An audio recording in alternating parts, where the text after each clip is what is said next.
கரைகண்டன் கழலடியே காப்பு கொண்டிருந்த கணம்புள்ள நம்பிக்கும் அடியேன். திருத்தொண்ட தொகை.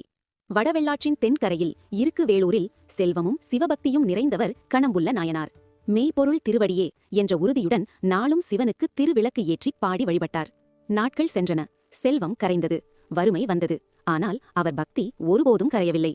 ஊரை விட்டு தில்லைக்கு சென்று உடைமைகளை விற்றும் திருவிளக்கு அணையாமல் பார்த்தார். பிறரிடம் கையேந்த மாட்டார். தன் உழைப்பால் கணம்புல்லை அறிந்து விற்று அதனால் நெய் பெற்று விளக்கேற்றினார். அதனால்தான் அவர் பெயர் கணம்புல்லர். ஒருநாள் புல் விற்கவே இல்லை. விளக்கு அணையக்கூடாது. அந்த புல்லையே திரியாக்கி விளக்கேற்றினார். ஆனால் யாமம் நிறைவு பெறவில்லை. அப்பொழுது அன்பு உச்சம் தொட்டது. தன் திருமுடியையே திரியாக்கி விளக்கேற்றினார். அந்த தியாகத்தில் இரு வினையும் எரிந்தது. இறைவன் அருள் வெளிப்பட்டது. சிவபெருமான் அவரை அழைத்து சிவலோக பேறு அளித்தருளினார். பாடம்: செல்வம் போகலாம், உடலும் போகலாம், ஆனால் பக்தி அணையக்கூடாது. ஓம் கணம்புள்ள நாயனார் திருவடிகள் போற்றி. சிவனை பிடிக்கும் என்றால் இந்த வீடியோவை லைக் பண்ணுங்க, கமெண்ட் பண்ணுங்க, உங்க நண்பர்களுக்கும் ஷேர் பண்ணுங்க.